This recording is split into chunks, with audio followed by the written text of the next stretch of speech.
Bonjour, everyone. Hi, this is Neshi Lokotz. Welcome to Communications from Home. Tonight is all about our eldership. We're going to continue that series that I've been on for the last 3 or 4 shows.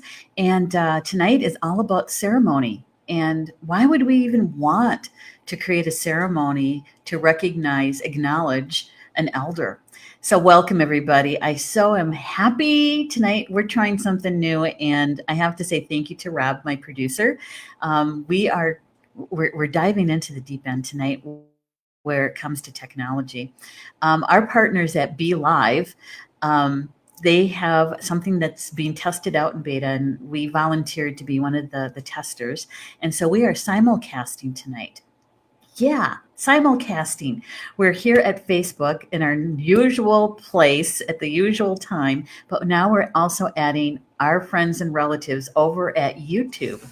And so I've got it up and it looks good. Thank you, Rob, for doing all of that, the heavy lifting on that. And I really do appreciate it. So like we always do, we can chat in YouTube too. Ooh, that's really groovy. Oh, yay. This is so exciting. Okay. I've been looking for this for a long time. Hello, Lisa. Good to have you here. Say, listen, while I'm remembering, because once I get going, I'm going to forget. You know, I promised that some people that are in our community on Facebook that they wanted to know when I was live streaming. So I need to send it over to them in Messenger. So it's just going to take me a moment.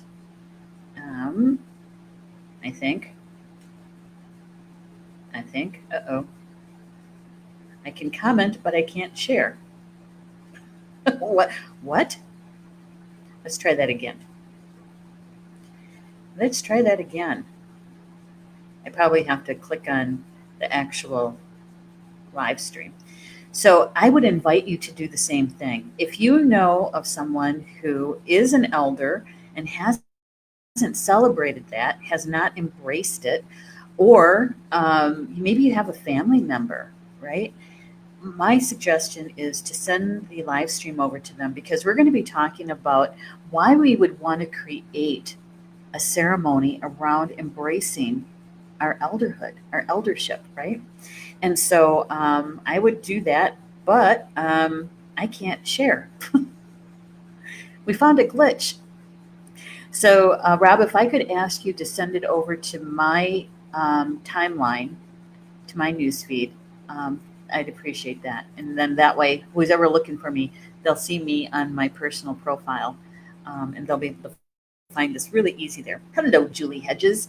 Good to have you here, lady. So, we started this series about elders. And primarily it's because I was reading and actually listening to a book, Audible books, by Clarissa Pinkola Estes. And she has a series called The Elders, and it's a really good series, but it piqued my interest, and it also made me stop in my tracks and wonder, what am I doing with my eldership? Because I just turned 60 in December. I certainly don't feel like an elder most of the time, whatever that means, right? And so it made me stop and think about this, right? And so I decided I was going to do this series on my live stream show. And the very first one we did was called The Reluctant Elder, because that was me. And I had a good friend of mine on with me who is one of Star Nation's elders, Orchard Franklin, and we had a nice discussion about the reluctant elder. And really, we talked about what is an elder, right? Okay. And then we went from that to the rookie elder, because I learned something about being a rookie elder, and that is the way that we teach people how to treat us as an elder starts way back in our 30s and in our 40s. It's nothing that happens in our 50s or in our 60s or in our 70s. It's something that we teach people how to treat us way back when we wouldn't even be considered elders. Okay, that was a big aha moment for me. And then we did a show about the unrecognized elder. And the unrecognized elder is someone who has their wisdom, maybe just finding themselves in the position that they are the eldest chronological age in their family, or perhaps they're the oldest, let's say, female in their family, right? But their family members don't see them and don't treat them as an elder, and so they go unrecognized. They have all this wisdom that they could be sharing, but they're not being respected, right? And so you can see how this was building, right? This whole series was building. And I was thinking, so where do we take this? What does this really mean for us and our soul growth? Right? Yeah. For me, it takes us to acknowledging, embracing our gifts, acknowledging where we are in life, acknowledging that we have life experience, acknowledging that we've gained a heck of a lot of wisdom from that life experience. And what is wisdom? Wisdom for me is when we've learned a life lesson, right? We've learned a life lesson, we've survived it, and we're on the other side of it. And we take whatever that was that we learned and we start integrating it into our everyday life. And it's an application. It's just not sitting up on a shelf someplace collecting dust, that we're actually using it. And the more we use it, the more we become a master of it. And so in that mastery is our wisdom, right? And being Native American and studying the Native American medicine wheel from my perspective, from the Potawatomi perspective, one of the things that I know is that when we take our wisdom and we share it, we're walking the red road. When we share it with our relatives, and everybody's our relative, right? And so tonight, I thought we could chat about how we would embrace this and how would we celebrate it. Would we do a full-blown ceremony, right? It could be very elaborate if you want it to be. You can invite other people to it, or it could be a solitary. It's really up to you and to your community, because it should be a public announcement of some sort. Don't you think? I'm going to throw that out there to my audience. Do you feel like you would like to have your eldership celebrated publicly, or would you prefer to be celebrated privately? Now, there's a big difference between those two, don't you think? I do. There's a part of me that would like to keep it close, you know, not so extroverted. And yet, I really believe this is that um, we really could make this into a movement, because a lot of the the older generation right now, is the baby boomers. And that was a very large group of people, right, across the world. They influenced and changed a whole lot for all of us. And many of them are elders, and many of them are in their 70s and 80s, and some of us in our early 60s, because I was at the very tail end of it. Um, but what are we going to do? How do we want to make this as a mark in history, right? How do we want to influence? How do we want to nurture our descendants, those younger than us, whether it's chronological or by experience? How do we want to do that? It really is up to us. How would you like to celebrate being an elder? How would you like to celebrate someone in your life that is an elder and perhaps they were never recognized as that, right? They weren't acknowledged. What would you do? What would you want to do? It's a good question. It's a good question. Rob, could we say hello to a few people who are in the chat? I see some people I'd like to say hi to. Look at Julie Hedges is here. Hi, Julie. Good to have you here. Yeah. And she says, I like How to Be an Elder and the Dangerous Old Woman series. Yes. Currently listening to The Late Bloomer by Clarissa. Yeah, that is a really good book. I did the audio because, I can fit it into my busy schedule. And she's got some really good stuff, doesn't she? She's one of my favorite authors. That's for sure. Yeah. I love this simulcasting stuff. Julie's also saying, I've witnessed a croning ceremony. It was a sacred and intimate with just a few women, but younger and older in the group involved. So I'm so interested. I've been to a croning ceremony as well, but it was, how do I want to say this? It was a mixture of cultures. It wasn't just one culture. Because I'm Native American, everybody thinks that I only go to ceremonies that are Native American. I go to lots of them. But this was a mixture of different cultures and different beliefs.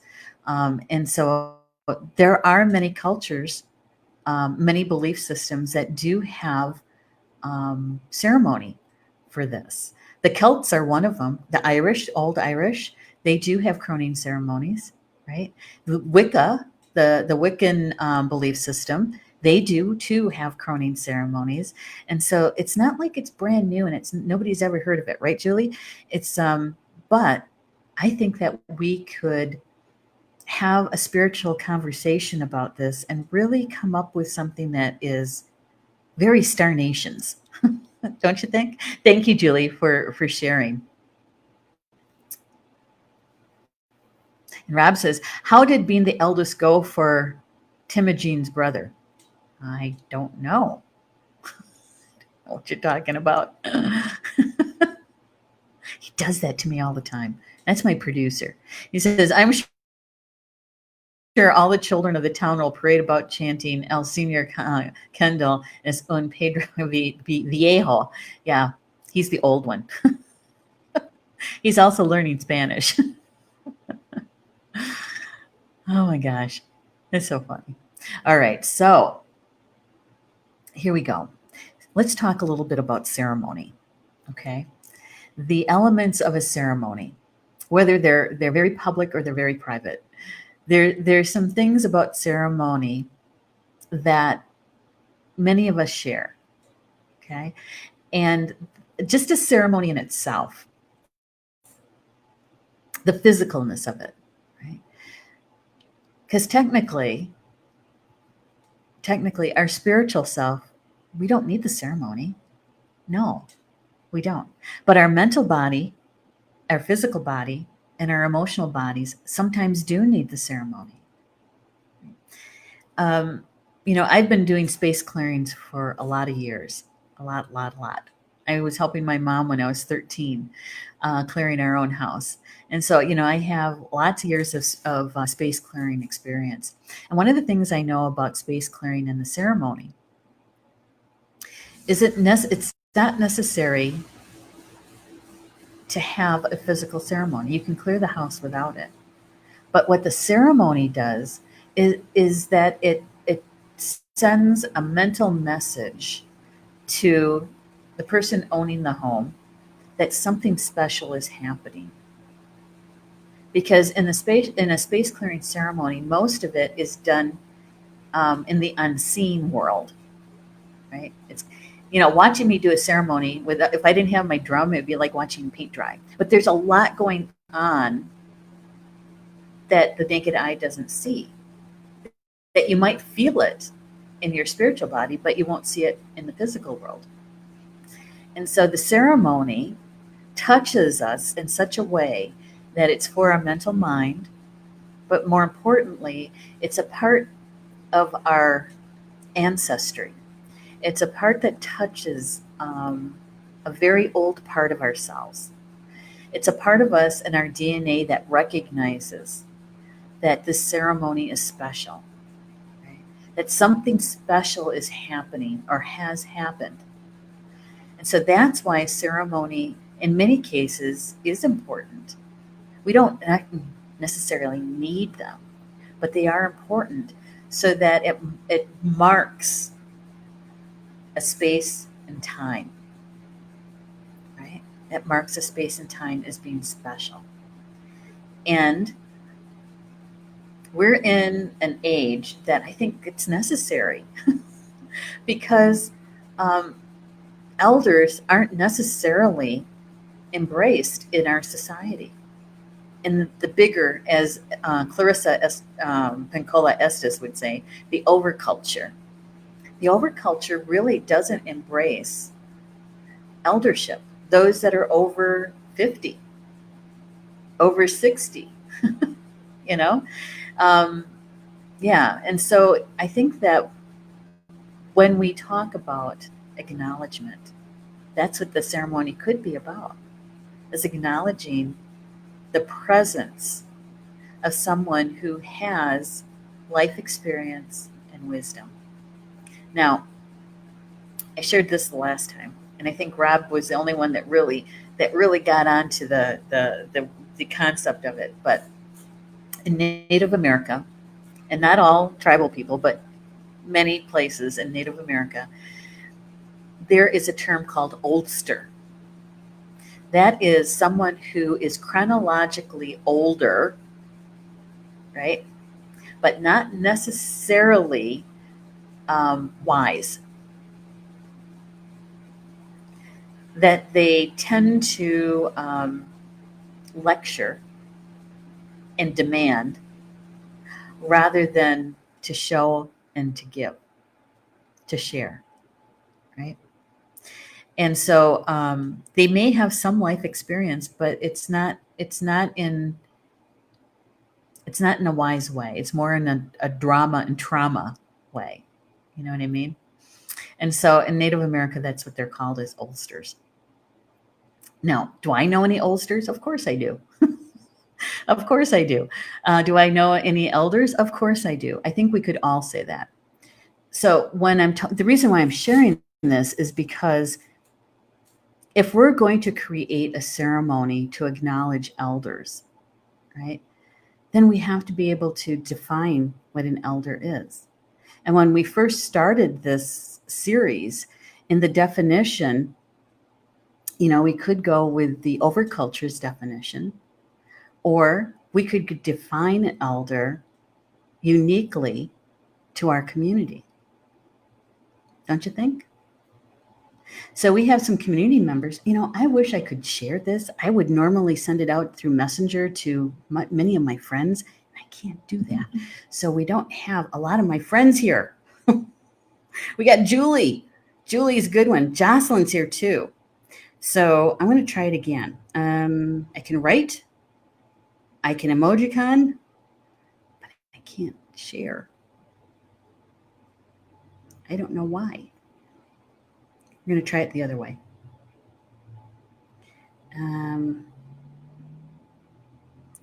Maybe, oh, wait, I think I got it. I got it. So we're going to do this. I wish I would have figured this out sooner.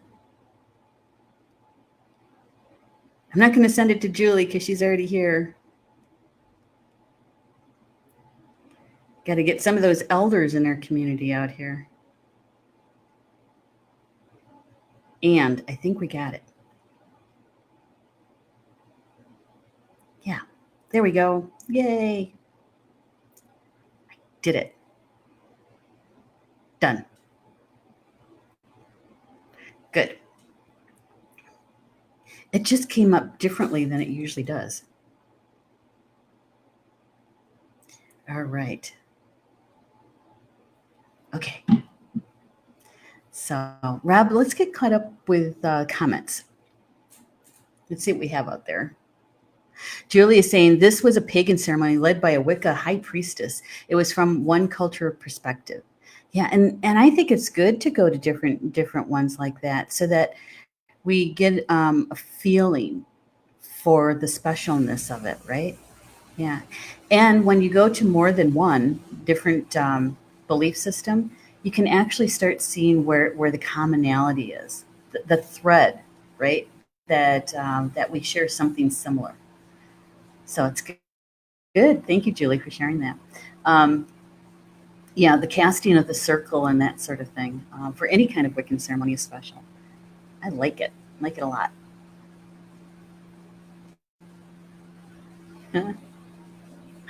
Okay, so Julie's saying, interesting. Our spiritual self doesn't need ceremony. Nope. Mm-mm. It is ceremony. Every day is a ceremony for our spiritual self because we're already at a certain frequency with our soul and our spirit.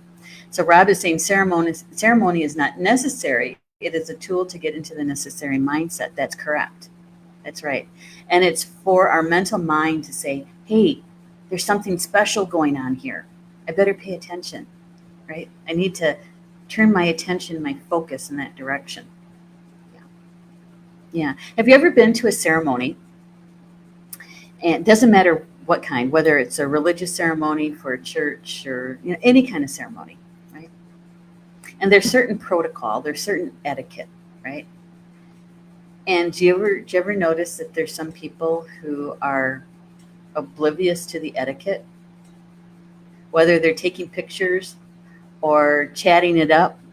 Um, you know, maybe they came in late, and instead of coming in quietly and kind of finding some place to sit, there's kind of a little bit of a ruckus, when they come in. Do you ever notice that?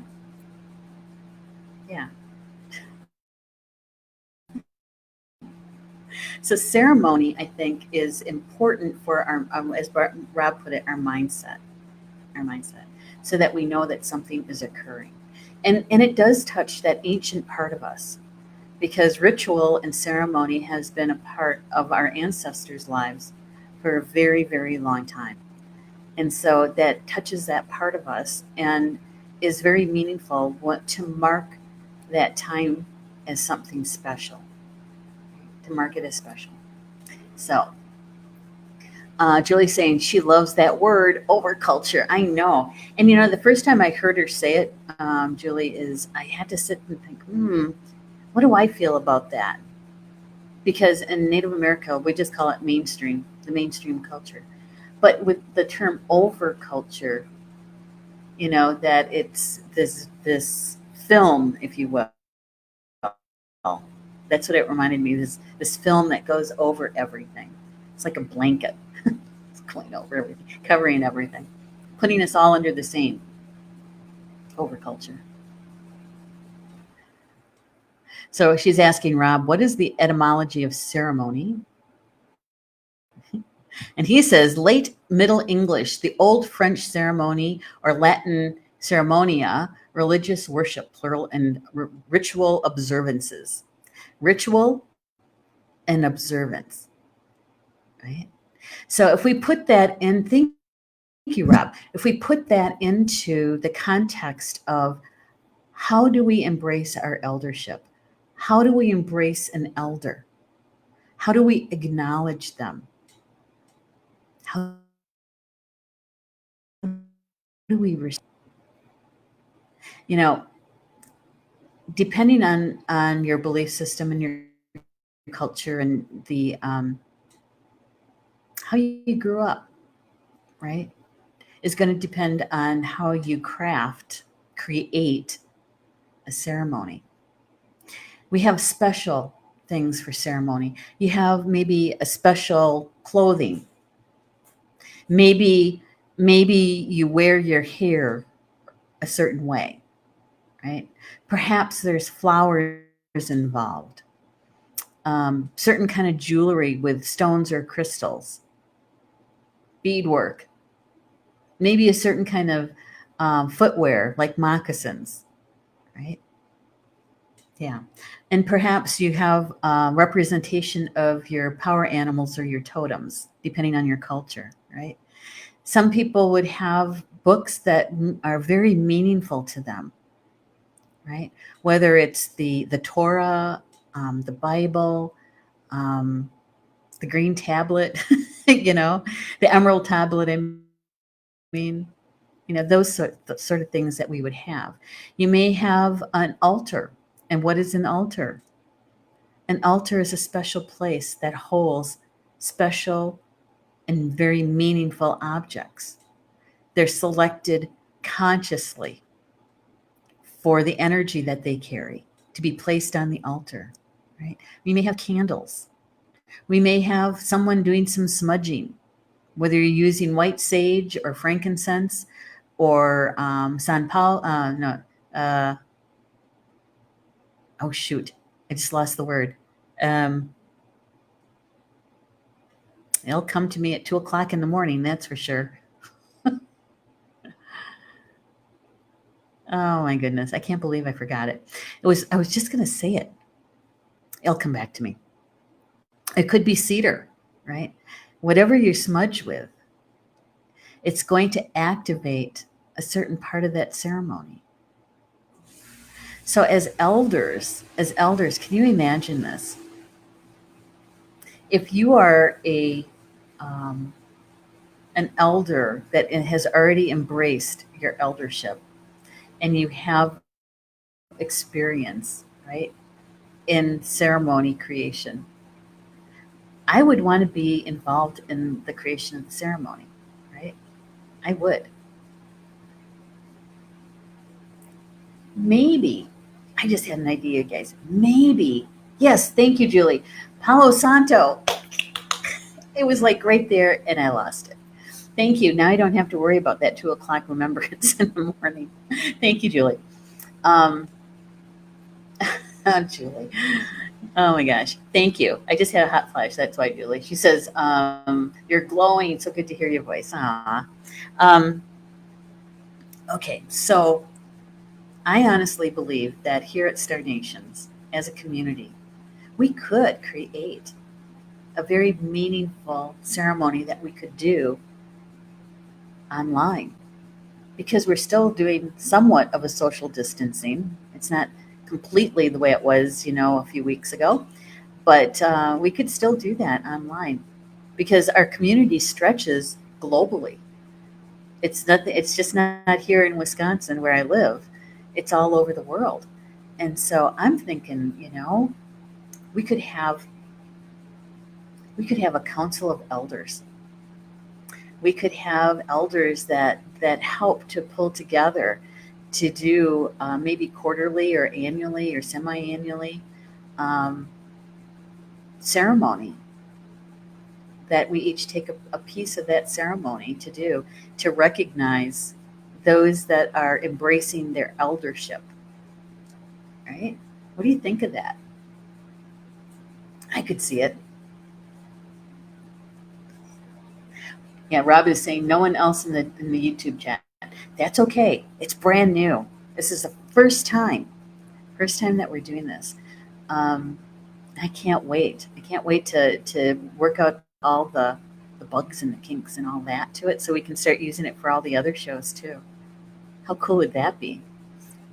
Because we've had a YouTube channel for a really long time for Star Nations, and really it was more about a place to archive our recorded shows. And so now look at this. We get to do that simulcast. How cool is that? Yeah. So spiritual eldership. Spiritual eldership. I'm feeling, Julie, like we need to be more in the physical with it.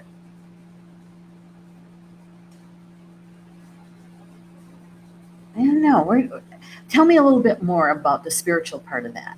Okay. What were your feelings and your insight to the spiritual piece of that? Yeah. Because I think we could do it where we're acknowledging each of the bodies, all four bodies, right? The mental, the physical, the emotional, and the spiritual bodies. Yeah. Tell me a little bit more about that spiritual part. I'm thinking that I would really like to be able to do this in our community. Now, I haven't been able to really research it, so I want to see if there's other communities online that are doing this sort of thing, and perhaps talk to them and see what they've learned about it, the pros and the cons of it, if you will, and then also to participate, to see, what it's like, and actually to be able to maybe create something that is very meaningful for all of our community members who are elders and who have either not been recognized, would like to be recognized, acknowledged with it. I'm thinking that could be a good thing. I'm waiting on Julie to see about what insight she had about using the word spiritual eldership. Yeah, yeah. So I see Maureen Mann's in the house. She's also one of our show hosts here at Star Nations. It's good to have you in the house, Maureen. Yeah, Maureen, we are simulcasting. We're doing Facebook and YouTube tonight. It's something that Be.Live, our partners at Be.Live, is has in beta. So we're part of the beta test, and Rob is the one who's been doing all the heavy lifting. I had the idea, pass it on to him. So he's been really trying to get that to work. And so once we work out the bugs and the kinks and know what we're really, really doing, then we're going to open it up to the other hosts as well. So, yeah. All right. So I'm looking at the time and talking about eldership. Rob says you can't schedule these yet, still in beta. Right. We can have them. We just can't schedule them. Hey, Maureen. We can't. Okay. So a peek behind the curtain. Okay, the peek behind the curtain here at Star Nation's live stream shows. What happens is that each one of our show hosts that has a show coming up, what they do is they send me their description of their show. And I do a little prep work for it. And then I pass that on to Rob if he's producing. And what we do then is we take all of that information, and Rob, what he does is that he schedules the broadcast through Be.Live. And so when we do that, we can go out 7 days with that. And so we have an audience link that we can start promoting and sharing, right? That's when we're doing it just the plain old usual way. But now that we're doing this beta test for the YouTube, we can't schedule the show out and be simulcasted. It has to happen. The link has to be created just before you go live. And so it kind of cuts into the promotion piece just a tiny bit. We have to remember that. So I think Rob was going to say something. No, I thought I heard his mic. All right. So Maureen, I'm sorry. Julie says the Way of the Elder, 4 series part ceremony of the Star Nations 4 times a year. Way of the Elder. Kind of like that. Just an idea. Well, I love it. I do. Maureen says, excellent idea to broadcast in both places. Maureen, I've been looking for the ability to do this for quite some time. For quite some time. That's how kind of Be.Live fell into my lap, is because I was kind of looking around and watching other live streams and that sort of thing, and saw somebody using Be.Live. And so because we've been a longtime user of Be.Live, they sent me a message asking if we wanted to be involved in their beta for this. And I know that there's other apps out there where you can do the simulcast. But I really like Be.Live, and we have a good working relationship with them. And so when they're offering this, I want to be on that end of the test, because that way we have some input into how it rolls out and that sort of thing. So yeah, I see Rob offered it to you. Just know that we're just starting out. And there could be some technical issues with it, right? But Maureen's show comes up on Thursday evening at 7 p.m. Eastern time, and so you might see her on YouTube as well.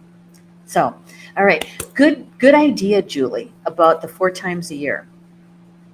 Maybe, are you thinking maybe it has a lot to do with the coming together and um, having some discussions, some conversations around eldership, kind of like how I did this series, and we can talk about nurturing our eldership, how how to be a wise elder rather than an oldster, that sort of thing, and then we can culminate it into um, a ceremony at the at some point in the year.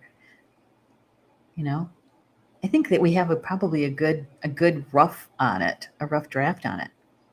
I'm so glad these shows are recorded too, because I'm not taking notes. And so I think we have some good things coming out of this. So thank you, Julie, for sharing that. I appreciate it. Um, so as we begin to pull together the information that we've talked about in the last 4 shows about the eldership, um, it reminds me of a question I was asked. Oh gosh, it was just before I started college, so that had to have been in 1986 when I went full time. We were doing we were doing something called mind mapping in a class, and one of the questions that was asked by the professor was what do you want to leave as a legacy? What is your legacy? Right? And so you're now I was a non-traditional student. So I wasn't in my 20s, my early 20s. I was actually 27 years old when I graduated. And so I was a non-traditional student. And so a lot of the students in there were much younger. And so I knew what the cost was for me to be in that chair, in that auditorium. I knew exactly what it cost me. And I wasn't going to, uh, be I was taking it pretty seriously. And so when we were asked that question, what do you mean legacy? Uh, you know, I didn't know at the time. And if I didn't know, neither did the other students because they were so much younger than me. They didn't even want to talk about it. I went home and talked about it with my husband. What do you want to leave as a legacy? And so I was working off from a wish list of things that I wanted to accomplish, right? And so in that, one of the things that I wanted to do was I wanted to be a part of um, an organization from the ground up, to be part of that growth, right? To establish and grow it, nurture it. And darned if I didn't, when I graduated, I was hired as a director for United Cerebral Palsy to start a brand new community-based developmental people with developmental disabilities community service. And it wasn't in existence yet, that program. Literally took it from their grant and put it into real life and was with them for, I think, 4 or 5 years. And so when we're talking about how do we want to mark this time, right? And when we're talking about our eldership, how do we want to do that? What kind of elder do you want to be? And remember, our eldership actually begins in our 30s and our 40s. We teach people how we want to be treated. Yeah. So no matter what your chronological age is, asking the question, what kind of elder do I want to be? You know? Yeah. And in the Native American sense, culture, I'm going to say some of them, not all of them, um, many of us believe that any decision that we make, and we affect everybody and everything in our actions and in our thoughts. Right? And the things that we do our actions affects 7 generations forward. So what do we want? How do we want to be there for our descendants as an elder? Those are kind of deep questions, but I think those are questions that really need to be asked, at least pondered once they've been asked. Okay, Rob, let's get caught up with people in the chat. Julie saying exactly. I like that idea, Julie. She goes, I was thinking each quarter. Yep. And especially when we're around those special times a year, huh? Those equinoxes and solstices. And she said, and you did that how many times? Which part was that? Did I say something a while ago? And how many times? Star Nations from the ground up to the stars, right? Oh, yeah, absolutely. Absolutely. Yeah. We took that from a conversation. Actually, I had started researching already about doing my own internet radio and started doing all kinds of researching on it. Yep. And we ended up in Blog Talk Radio, which was good. Blog Talk was good to us. We just I just kind of outgrew them, really, and was searching for a different platform, and that's how we got into live stream. And so, as we do that evolution, and the expansion, right? As elders, we still do the same thing. Doesn't matter the chronological age. We're still growing and expanding. Even those that are super elders, because we did a show about super elders as well, even those elders that may be more toward end of life, their physical life, they're still growing and expanding. They might not look like it because they move kind of slow, but they are. They are growing and expanding. We never stop growing and expanding until we walk on. And so, yeah. Did you know that there's so many more ceremonies about death and dying than there are about any other landmark in your life? Whether it's being born, getting married, being married, puberty. Um, we don't do a whole lot of rites, initiation, rites of passage. And one of my teachers calls us industrial humans.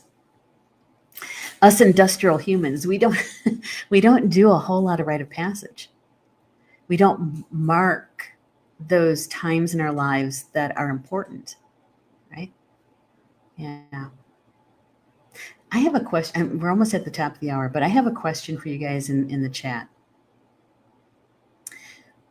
When was the last time you were involved with being a part of a rite of passage for yourself? When was your last rite of passage?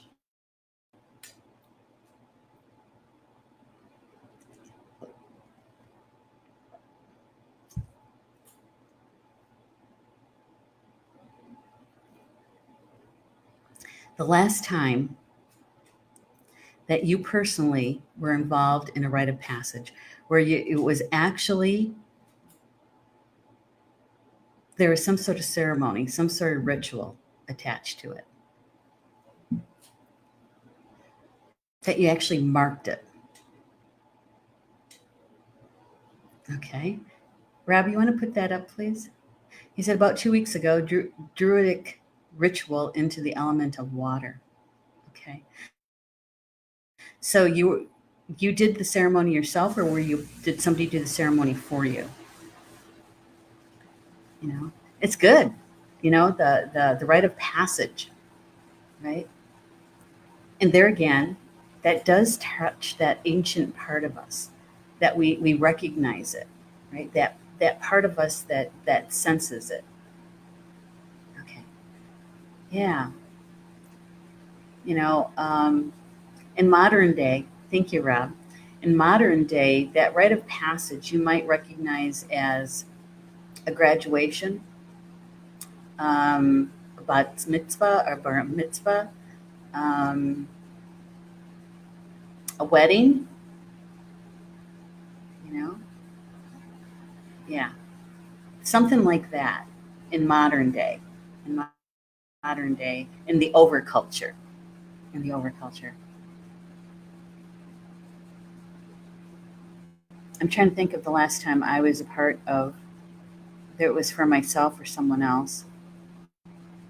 Well, the last one I was in, and I actually participated in, wasn't for me, but I was a part of the ceremony.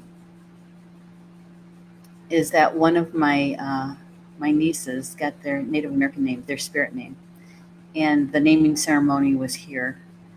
And yeah, so the pipe was passed, the water was drunk, the sacred fire was there. Um, and so it was really her initiation, but I was involved in the ceremony. A personal ceremony for myself. Now, see, I have to pause and think about this. Okay, so it's probably when I got my dress. Was the last really big one. My healing dress, my medicine dress, and that was in 2005, I think. I think that was like that. I had the dream like in 2000 or 1999, and I didn't get the dress until 2005. All right. So next comment, please, Julie's. June 20th at the solstice, I took the day to do very special work. Okay. She said I did my own work. It was a rebirthing ceremony. Oh, well, good for you. Yay. It's good stuff. It's good stuff. Yeah. I'm getting the sense, because it even took me a time to pause and think, when was the last one? And what was it? I'm beginning to sense that we really don't have much in that area. I don't know. Maureen, are you still in the house? If you're available, if you could make a comment. Not, I know that that you were a part of a wedding, that you were the officiant of a wedding.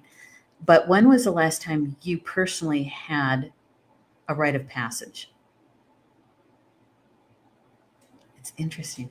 I'm actually going to post this question to our community at the closed group, the private group, because now I'm fascinated with this. When was the last time you were a part of your own rite of passage? When was the last time? Wow. I think we're on to something here, guys. And we're at the top of the hour. Oh my goodness. Oh my goodness. So, thank you so much for being a part of the spiritual conversation around this. I do appreciate it. I this series of the eldership has been very personal for me, obviously, but it's also been very much spirit driven. My spiritual team really wanted us to do this series, and we're going to culminate it tonight with this discussion about the ceremony. And when we can pull it together and pull together this council of elders and to initiate elders, we're going to hear a lot more about that for sure. Yeah, and I'm looking forward to it. And wheels are spinning. Wheels are spinning. So Jane, why don't we put Jane's comment up? Jane says, I haven't done one for a while. I've done them for other people, but not myself for about a year. Right. Okay.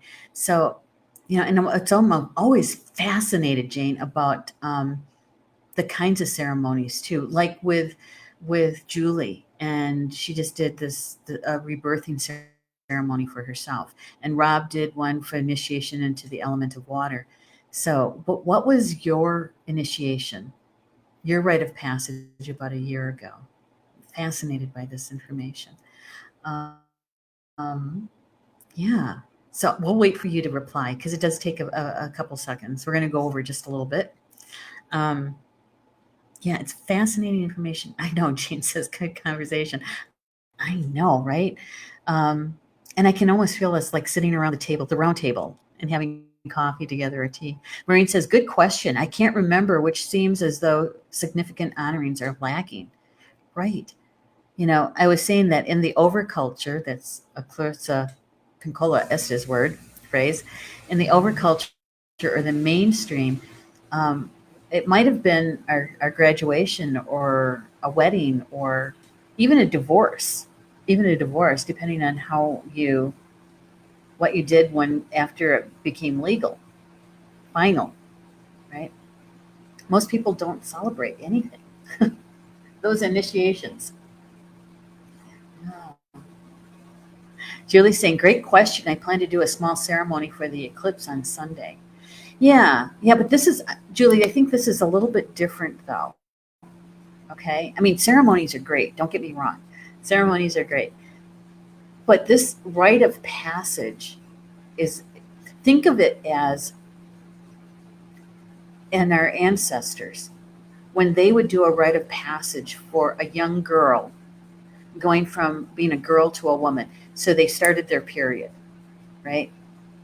And so they would do a ceremony for that young girl. For the young boy, it would be something similar, right?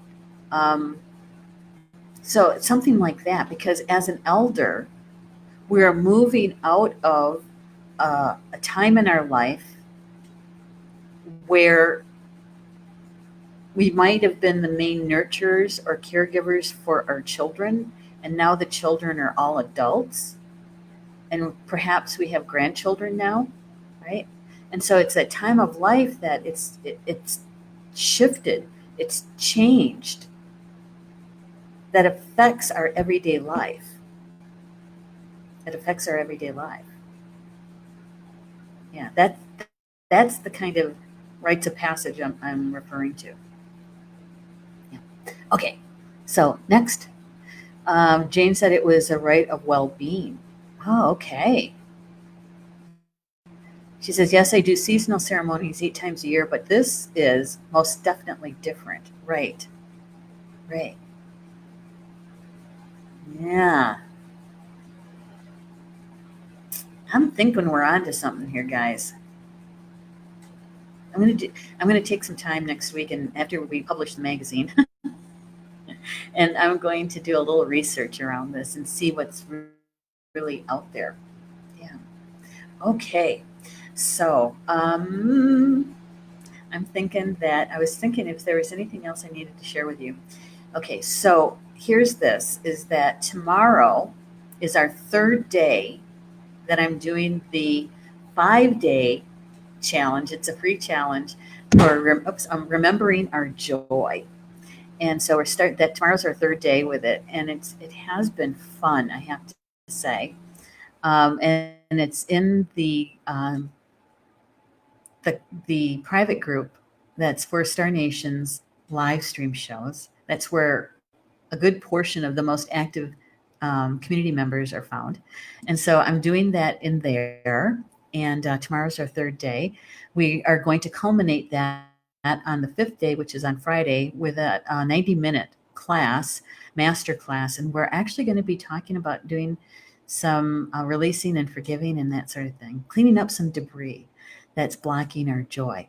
So if you want to join us, it's all recorded, so you can get caught up in that, but you can join us over there.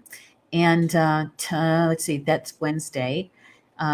Thursday, we have Angel Therapy with Maureen Mann at 7 p.m. Eastern Time. And so you can catch her live stream show with that. And I think that's all the shows that we have, because the Spiritual Roundtable tomorrow afternoon, my 2:00 show, or 3 p.m. Eastern Time, I'm going to be teaching the 5-day challenge. So we'll be doing that. Okay. And we're working on the July issue. I think you guys are going to like this one. Got a lot of participation from the community in this particular issue. So can't wait for you guys to see it.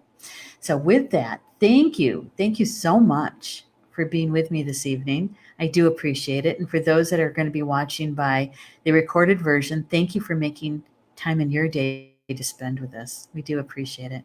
And so catch me next week for Communications from Home, Tuesday night at 8 p.m. Eastern Time. With that, Bama Mina, that's Potawatomi for until we see each other again. Love you guys.